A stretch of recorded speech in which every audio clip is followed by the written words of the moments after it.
Professor, thank you very much for doing this. We've never met. I don't know a great deal about you, but I have seen a number of your videos in which you make remarkably accurate predictions. So that's what I know about you, and I'm impressed by that, by your ability to call events before they happen. So with that in mind, let me ask you, where do you think this war in Iran is going? How will it be resolved, and what are the consequences likely to be? Well, thanks so much for inviting me, Tucker. I'm a huge fan. I've been admiring your work for a number of years now. Thank you. So I think that this war in Iran will be very similar to the war in Ukraine, meaning that this will be drawn out, be a war of attrition. Neither side will concede defeat, even though it is in their best interest to reach a ceasefire. And this will have dramatic consequences on the global economy. And this war could drag on for years and years. Already, we're seeing major repercussions on the global economy in that flights are being canceled. In Southeast Asia, they ran out of fuel, so they're asking people to stay at home. And in a few more months, experts are predicting a food shortage, meaning that nations will be forced into food rationing. And today, there's a major escalation in that the Israelis struck the largest gas field in Iran, and Iran retaliated by attacking energy infrastructure of the GCC. And Iran has stated that its purpose, its goal, its strategy is to move oil to $200 a barrel, which will have a really significant impact on the global economy because the entire global economy is based on access to cheap energy. So unfortunately, I think that we can expect this war to drag on for years and years. Eventually, America will send in ground troops. Eventually, the Strait of Hormuz will be contested. Eventually, this will spread all across the world. Eventually, other nations will be drawn in. So Saudi Arabia is thinking about declaring war on Iran. And Saudi Arabia has a mutual defense pact with Pakistan. So Pakistan will be drawn into this war. So things are spiraling out of control. And just recently, Ali Larijani, who is the de facto head of the Iranian war effort, was assassinated. And he was a pragmatic elder statesman in Iran who had the authority to negotiate a ceasefire. Now that he's gone, there really is no more off-ramp. So both sides are committed to a long war of attrition, and the consequences for the entire global economy are quite dire. That is, I wouldn't say that's the worst case scenario. The worst case scenario would include a nuclear strike by one or more actors and the destruction of the Aqsa Mosque complex in Jerusalem, which would spark a religious war. So that's as bad as it could get, but you've just described one step before the worst, which is protracted, destructive, impossible to stop. So my question is, because there are so many global players, big global players, the US and China, I think, who would be hurt by this, why is there not an incentive to get it settled quickly, and why can't that happen? Right. So once this war starts, it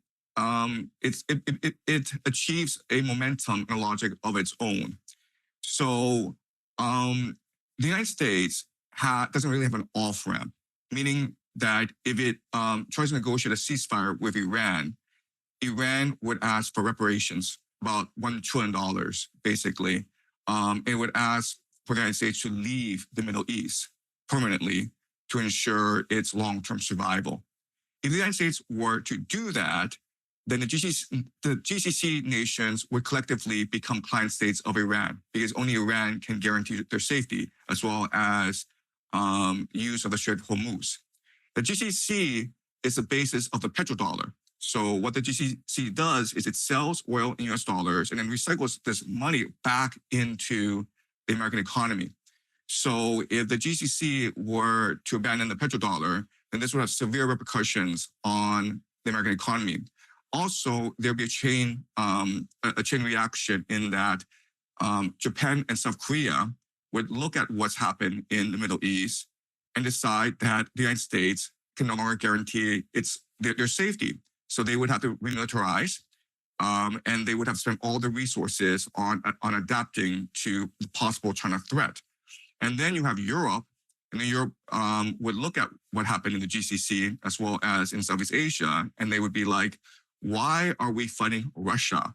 Wouldn't it be in our best interest to negotiate a peace treaty with Russia as soon as possible? What this would mean the collapse of the US dollar as a global reserve currency. Remember that America is sitting on $39 trillion in debt. And so the American economy is a Ponzi scheme that relies on foreign nations to continually buy US dollars.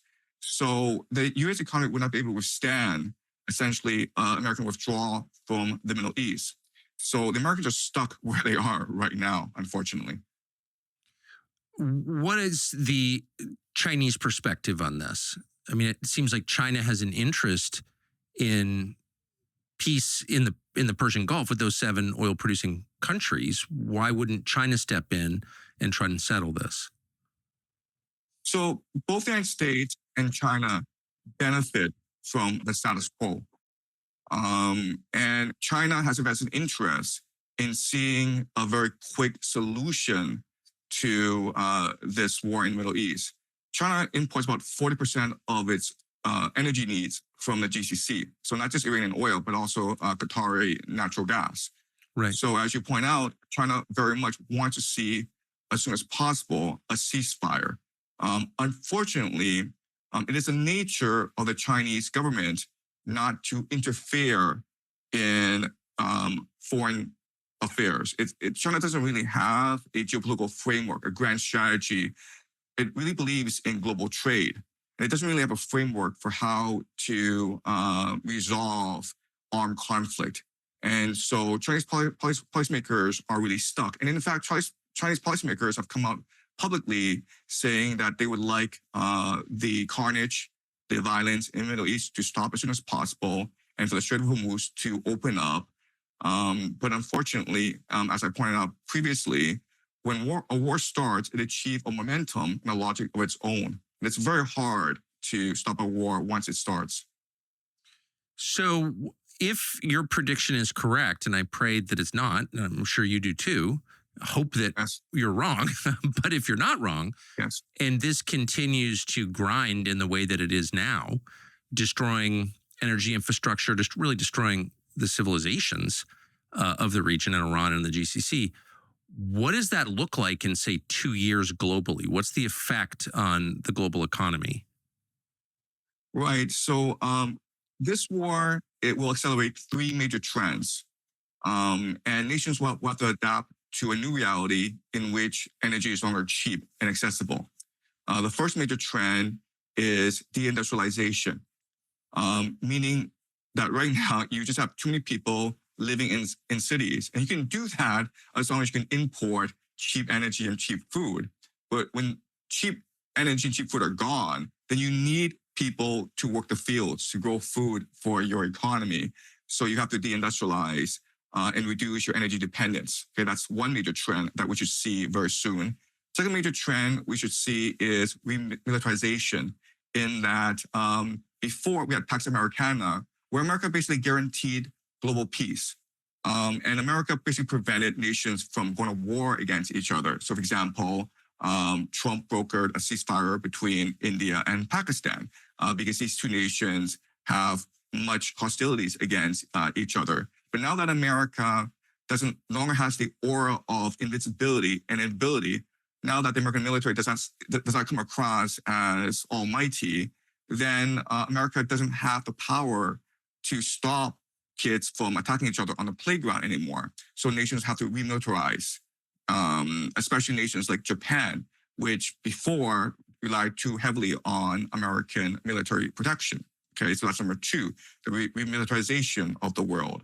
And the third major trend we should see is mercantilism, meaning that now that global trade is disrupted, nations, especially advanced industrial nations such as Japan and Germany, they need to create their own independent, self-sufficient supply chains.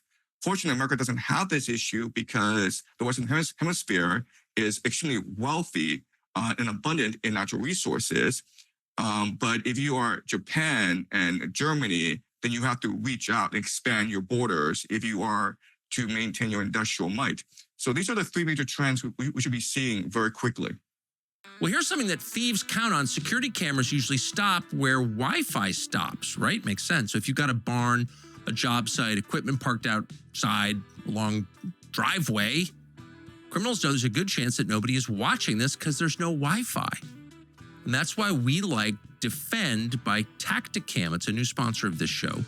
Defense cameras don't run on Wi-Fi. They run on cellular, just like your phones. They work everywhere. If you've got cell signal, you've got security. Middle of nowhere, edge of your property, construction site, wherever you need it.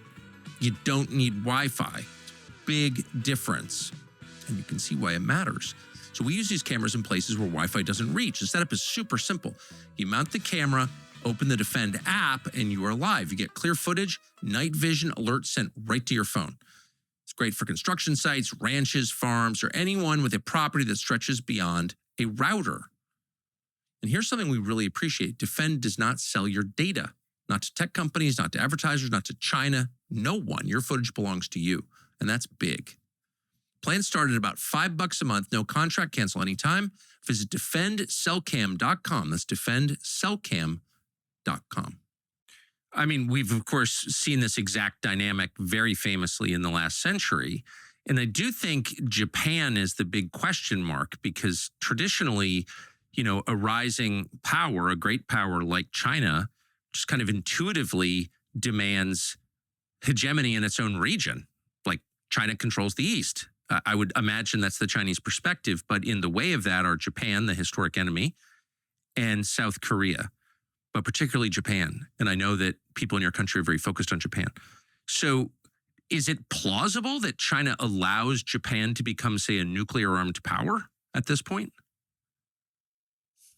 Right. So from the surface, it seems as though Japan has a lot of structural weaknesses. Okay. So, for example, it has an aging population. It has the oldest population in the world. That's a huge constraint on the future growth potential of Japan.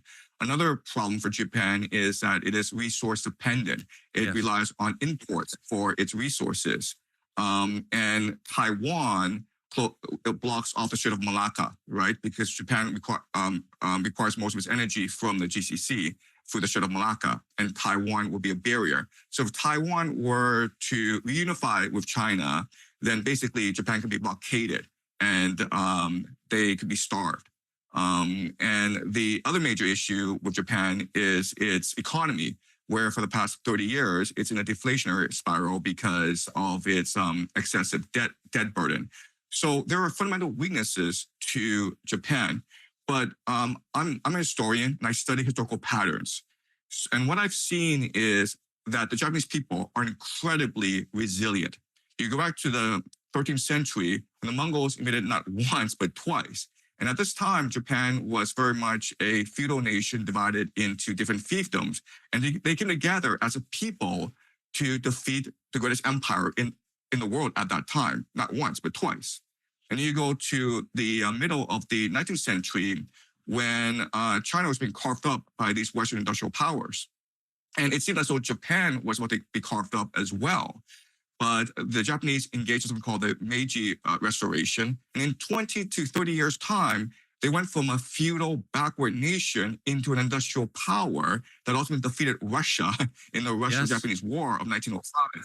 Right? And then you go to World War II, when America devastated Japan, not just nuclear strikes, but also the fire bombings. Yes. So at the end of World War II, Japan was completely devastated. But in like 20 years' time, in a generation, they became the world's greatest manufacturing power. So I would not count the Japanese out. There's something about their culture that is extremely resilient, extremely entrepreneurial. And I think that given crises, they will come together as a people and adapt to these challenges. And so if I were to bet, if you give me like $1 billion and said, in East Asia, you can invest your money either in China or Japan, or you could invest half and half.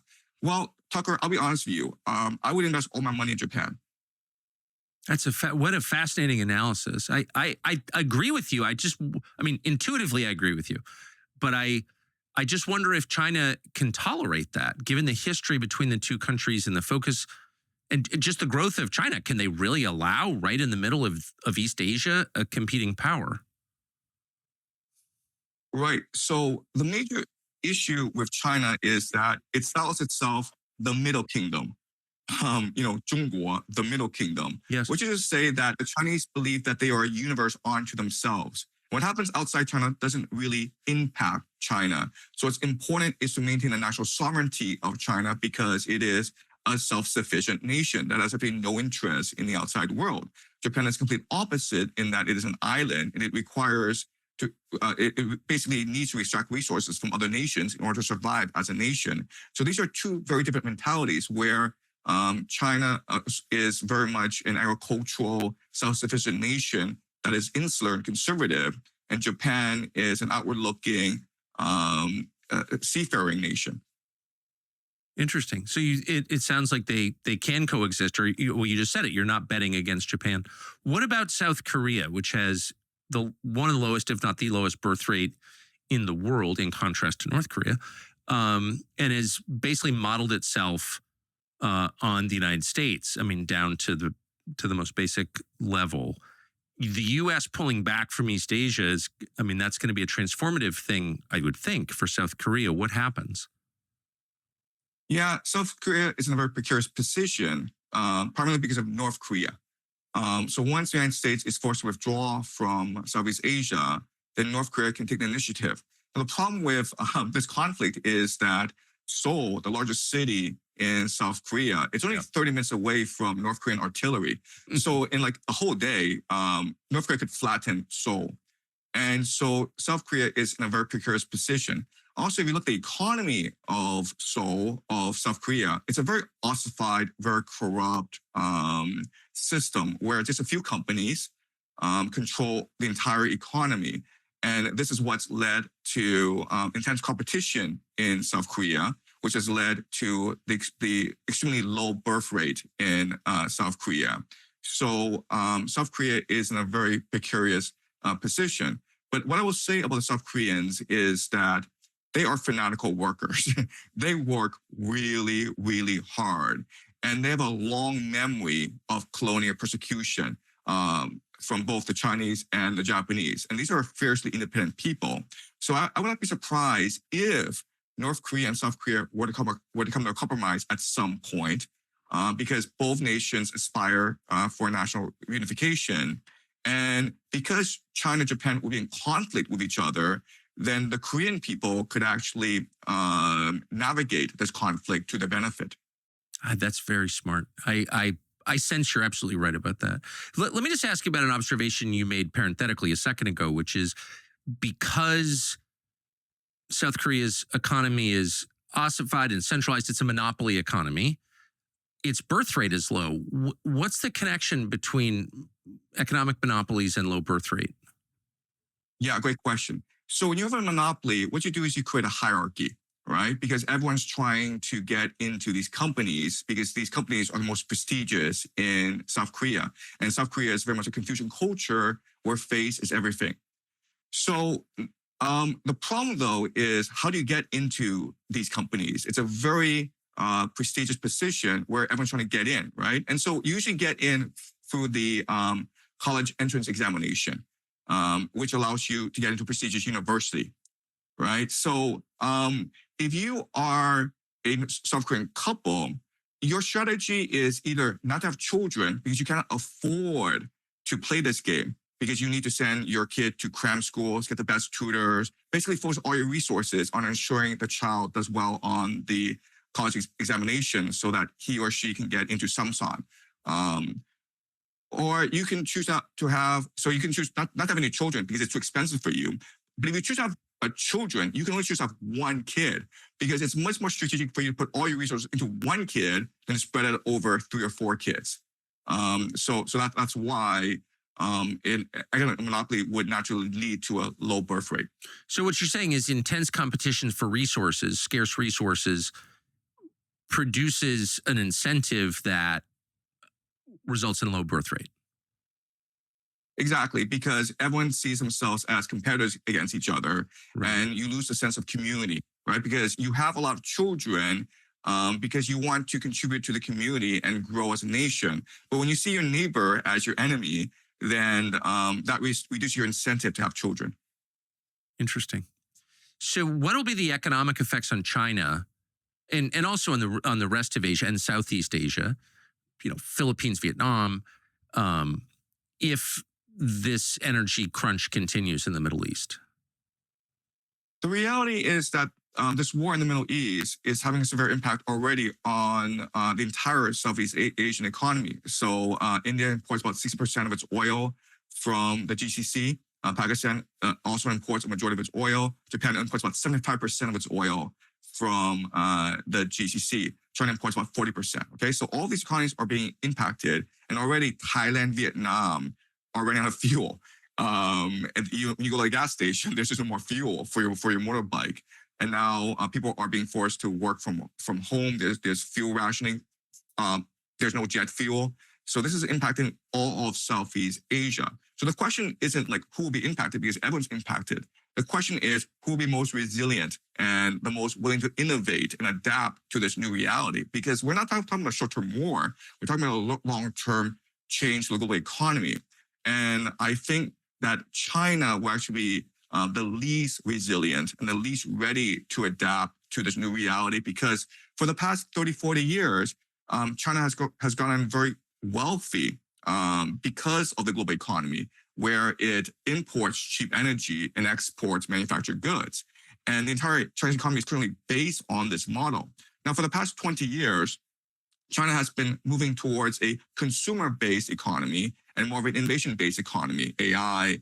But unfortunately, AI itself is dependent on cheap energy. And Chinese consumers are refusing to spend money for a variety of reasons, primarily because they are not that optimistic about China's growth in the future. So Chinese household savings is about 40%. And unless the government is able to get Chinese to spend more money, then it'll be very hard for the Chinese economy to move towards a consumer-based economy. So all of Southeast Asia will be impacted. And I think China will be impacted the most in the long term. Maybe not in the short term, because China still has access to Iranian oil. Scott Bessent